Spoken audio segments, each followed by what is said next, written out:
দুঃখজনক হইলেও সত্যি যে অনেক দিন পরে ফেস ক্যাম করেছিলাম, করার পরে দেখি সাউন্ড নাই। কেমনটা লাগে বলেন?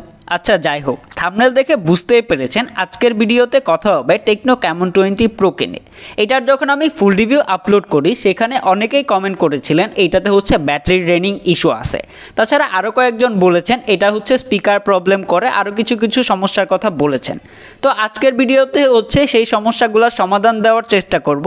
আর কিছু জিনিস হচ্ছে এইটাতে দেওয়া হয় না, যেগুলো হচ্ছে আপনাদের জন্য জানা খুবই দরকারি। তো যারা আসলে এই ফোনটা কিনেন নাই, মানে পারচেস করতে যাচ্ছেন, তারা অবশ্যই ফুল ভিডিও দেখবেন। আর যদি ভিডিওটি ভালো লাগে অবশ্যই সাবস্ক্রাইব করে নোটিফিকেশন বেল ওপেন করে রাখবেন। আর এই ফোনটি আমাদেরকে স্পন্সর করেছে ওয়ার্ল্ড। তাদের কাছে আপনারা টেকনো সকল স্মার্টফোন পেয়ে যাবেন। আর যদি আমার চ্যানেলে সাবস্ক্রাইবার হয়ে থাকেন তাহলে আলাদা করে special gift and special discount পেয়ে যাবেন। যেহেতু ডিজাইন নিয়ে আগেই বলেছি, তাই এই পার্টের ডিজাইন নিয়ে তেমন কোনো কথাবার্তা হবে না। এইটাতে কী সমস্যা রয়েছে আর এটা হচ্ছে কনফিউশন পার্ট আছে, সেইটা নিয়ে আলোচনা করব। তো প্রথমে যদি কনফিউশন পার্ট নিয়ে বলতে হয়, এইটা হচ্ছে আপনারা দুইটা ভেরিয়েন্টে পেয়ে যাবেন।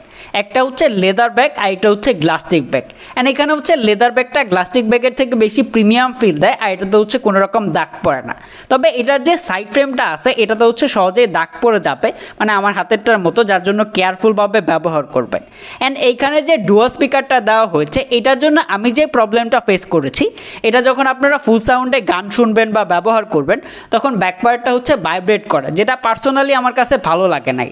তাছাড়া অনেকেই যে প্রবলেমটার জন্য কমেন্ট করেছেন এখানে যে স্পিকারের সাউন্ডটা কমে যায়, মানে বিভিন্ন রকম প্রবলেম করে, সেটার সমাধান হিসেবে যারা এটা ফেস করেছে তারাই দিয়েছে। এটা হচ্ছে মেসেঞ্জারের জন্য হয়ে থাকে। মেসেঞ্জারটা হচ্ছে আনইনস্টল করে দিলে ইভেন হচ্ছে ফোনটা যখন অন অফ করবেন তাহলে হচ্ছে এই প্রবলেমটা থাকে না। তবে এটার জন্য আমি মনে করি যে কাস্টমার কেয়ারে গেলে আরেকটু ভালো হবে। কারণ এই ফোনটার সবথেকে ভালো যেটা আমার কাছে মনে হয়েছে হ্যান্ডফিল। মানে এই প্রাইস পয়েন্টে বর্তমান সময়ে সবাই হচ্ছে বড় ফোনের দিকে যাইতেছে, এখানে টেকনো হচ্ছে কম্প্যাক্ট একটা ফোন বানাইছে যেটা হচ্ছে লং টাইম ব্যবহার করা, ইভেন হচ্ছে ফোনে কথা বলা, এগুলো করতে গিয়ে আমি কোনো রকম প্যারা খাই নাই। মানে এক হাতে ভালোভাবেই ব্যবহার করতে পারতেছিলাম। তো আর এটাতে হচ্ছে টাইপ সি পোর্ট ব্যবহার করা হয়েছে। অ্যান্ড এটাতে আপনারা দুইটি সিমের পাশাপাশি মেমোরি এক্সপ্যান্ড করতে পারবেন আপ টু 1 টেরাবাইট পর্যন্ত। এইটা বলতে হবে টেকনো ডিসপ্লের দিকে খুবই ভালো কাজ করেছে, কেননা এইটাতে ব্যবহার করা হয়েছে 6.67 ইঞ্চের একটি full HD plus AMOLED display. আর এর পিপিআই হচ্ছে 395 পিপিআই। এই প্রাইস পয়েন্টে আসলে রেগুলার ব্র্যান্ডগুলো অ্যামোলেড তো দেয় না, ফুল এইচডি প্লাসও দিতে চায় না, সেখানে টেকনো এখানে অ্যামোলেড দিয়েছে। পাশাপাশি এইটার যে চিন অ্যান্ড বেজেল এটা হচ্ছে খুবই ন্যারো রাখা হয়েছে, যার জন্য মিডিয়া কন্টেন্ট ওয়াচিং এক্সপিরিয়েন্স খুবই ভালো ছিল। ফুল এইচডি প্লাস হওয়ার জন্য কোনো রকম শার্পনেস জনিত ঘাটতি ফিল করে নাই। তবে এইটার যে কালারটা এটা একটু পাঞ্চি হইলে দেখতে ভালো লাগতো, মানে স্যামসাংয়ের অ্যামোলেডের যে কালারটা এটাতে তেমন কালার খেয়াল করে নাই। তবে অ্যামোলেড হওয়ার জন্য এখানে দেওয়া হয়েছে ইন ডিসপ্লে ফিঙ্গারপ্রিন্ট, যেটা হচ্ছে খুবই ফাস্ট অ্যান্ড অ্যাকুরেট। এটা হচ্ছে 1 মাস পরে কোনো রকম ভেজাল করে নাই।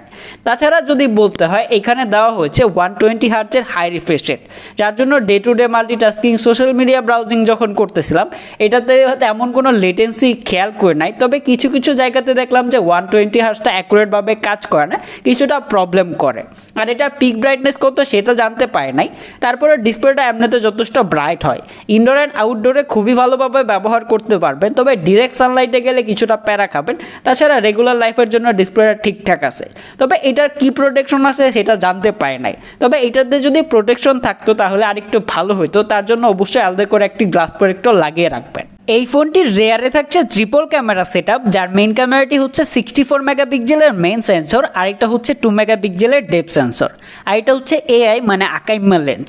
আর এর ফ্রন্টে আসলেই পাচ্ছেন 32 মেগাপিক্সেলের সেলফি ক্যামেরা। অ্যান্ড এখানে যদি 5 মেগাপিক্সেলের আলট্রা ওয়াইড দেওয়া হতো তাহলে আরেকটু ভালো হইতো, অ্যান্ড আমি চোখ বন্ধ করে সবাইকে রিকমেন্ড করে দিতাম। অ্যান্ড এটা দিয়ে আপনারা সর্বোচ্চ 2K পর্যন্ত ভিডিও রেকর্ড করতে পারবেন। তো এইটার যদি পিকচার নিয়ে বলতে হয় তাহলে দিনের বেলায় ভালো আলোতে ঠিকঠাক ছবি ক্যাপচার করে, ছবিতে বেশ ভালো পরিমাণে ডিটেলস ধরে রাখতে পারে, যথেষ্ট শার্প ইমেজ ক্যাপচার করে। তবে এটা হচ্ছে কালারগুলোকে একটু বেশি বুস্ট করে, যেমন হচ্ছে green colour, red colour.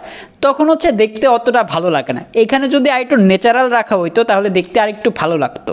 And এটার যে ডাইনামিক রেঞ্জ এটা হচ্ছে আমার কাছে কিছুটা কম মনে হয়েছে। কেন বললাম, বেনকোর যে S1 Pro আছে ওইটার ডাইনামিক রেঞ্জ এটার থেকে বেশি ভালো ছিল। সো এখানে আরেকটু ইমপ্রুভের দরকার আছে। তাছাড়া যদি পোর্ট্রেট মোড নিয়ে বলতে হয়, পোর্ট্রেট মোডের এই ডিরেকশন কিছুটা ঝামেলা করে। যেমন হচ্ছে আপনার সাবজেক্টটা যদি ছোট হয় তাহলে হচ্ছে ব্লারটা অ্যাকুরেটভাবে দিতে পারে না, ইভেন এজটা অ্যাকুরেটভাবে ডিটেক্ট হয় না। যেমন হচ্ছে চুলের এরিয়া, ইভেন হচ্ছে কানের এরিয়া, এগুলোতে হচ্ছে কিছুটা মিসম্যাচ করেছে। ইভেন হচ্ছে এই যে ফুলটা দেখতেছেন এটার বিপরীত পাশে যে পাতাটা আছে এখানে কিন্তু অ্যাকুরেটভাবে ডিটেক্ট করতে পারে না। তাছাড়া যদি ফ্রন্ট ক্যামেরা নিয়ে বলতে হয় তাহলে 32 মেগাপিক্সেল অনুযায়ী আরেকটু বেটার আশা করেছিলাম। তারপরে ঠিকঠাক আসে, যথেষ্ট শার্প ইমেজ ক্যাপচার করে, স্ক্রিন টোন ঠিকই রাখার চেষ্টা করে।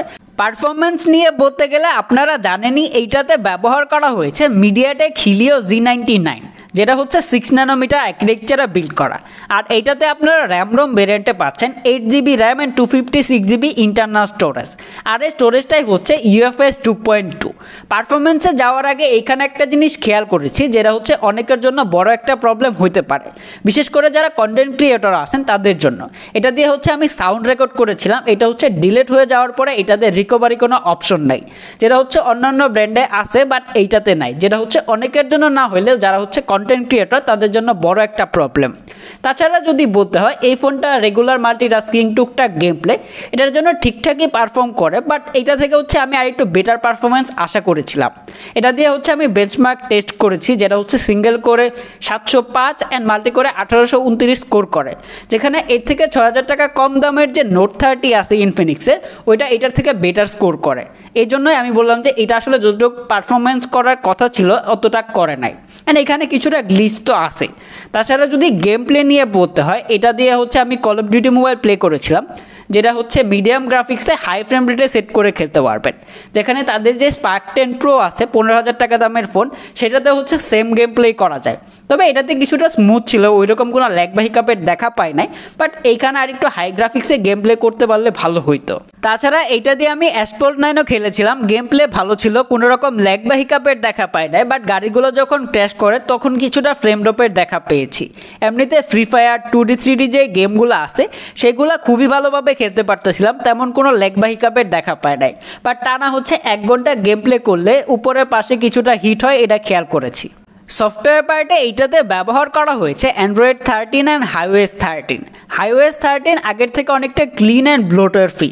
তারপরে হচ্ছে কিছু ইনবিল্ট অ্যাপের দেখা পেয়েছি যেগুলো হচ্ছে আপনারা চাইলেও আনইনস্টল করতে পারবেন না। তবে ডে টু ডে মাল্টিটাস্কিংয়ের টুকটাক অ্যাডেড দেখা পেয়েছি, আমার মনে হয় যে এইটা না আসলে আরেকটু ভালো হতো। তবে রেগুলার মাল্টিটাস্কিংয়ে তেমন কোনো ল্যাগ বা হিকাপের দেখা পায় নাই, আর সফটওয়্যার বাগও ছিল না। তবে এটাতে সফটওয়্যার আপডেট আসবে কিনা সেটা নিয়ে ক্লিয়ার বলতে পারতেছি না। বারটায়ের ব্যাটারি দিয়ে শুরু করতেছি। এইটাতে ব্যবহার করা হয়েছে 5000 mAh ব্যাটারি। অ্যান্ড বলে রাখি এই ফোনটা আমার কাছে থাকা অবস্থায় পুরোটা সময় হচ্ছে আমি 120 Hz ব্যবহার করেছি। অ্যান্ড সারাদিন ব্যবহার করার পরে রাতে যখন রেখে দিয়েছি সারা রাতে হচ্ছে 1 থেকে 2% মতো ব্যাটারি ড্রেন হয়। তো এটা যদি প্লেব্যাক নিয়ে বলতে হয় তাহলে এটা দিয়ে আমি একটানা ইউটিউব দেখেছি 1 ঘন্টা, সেখানে হচ্ছে 8%-এর মতো ব্যাটারি ড্রেন হয়। তাছাড়া সোশ্যাল মিডিয়া ব্রাউজিং করেছিলাম 1 ঘন্টা, সেখানে হচ্ছে 6%-এর মতো ব্যাটারি ড্রেন হয়েছিল।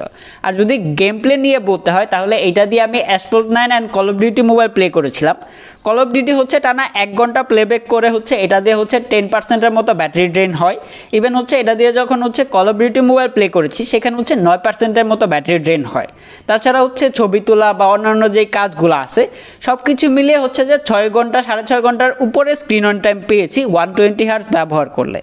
এখানে যদি আপনারা 90 Hz বা রেগুলার 60 Hz ব্যবহার করেন তাহলে আরেকটু বেশি ব্যাটারি ব্যাকআপ পেয়ে যাবেন। এখানে বক্সে দেওয়া হয়েছে 33 ওয়াটের একটা ফাস্ট চার্জার, যেটা দিয়ে এই ফোনটা ফুল চার্জ হইতে 1 ঘন্টা 15 থেকে 20 মিনিটের মতো সময় লাগে। তো এই ফোনটার যে ভালো দিক খারাপ দিক যা যা ছিল সেই সবগুলোই হচ্ছে শেয়ার করেছি। এখন হচ্ছে আপনারা ডিসাইড করবেন সেগুলো হচ্ছে আপনাদের জন্য ডিল ব্রেকার হয় কিনা। ইভেন হচ্ছে আপনারা গিয়ে অবশ্যই ব্যবহার করে দেখে তারপরে ফোনটা নেবেন। তাছাড়া যদি বলতে হয় যারা কমেন্ট করেছিলেন ব্যাটারি ড্রেনিং ইস্যু নিয়ে, আমার মনে হয় যে ওইটা হচ্ছে তাদের রিটেল ইউনিটেই রয়েছে। কেননা এটা দিয়ে হচ্ছে আমি 120 Hz ব্যবহার করে 6.5 ঘন্টার উপরে স্ক্রিন অন টাইম পেয়েছি, যেটা অবশ্যই ভালো একটা দিক। তাছাড়া যদি বলতে হয় বাকি সব কিছু ভালো ছিল, তবে পারফরমেন্স পার্টে কিছুটা ক্রস কাটিং অবশ্যই টেকনো করেছে, এটা আরেকটু ইমপ্রুভ করার দরকার ছিল।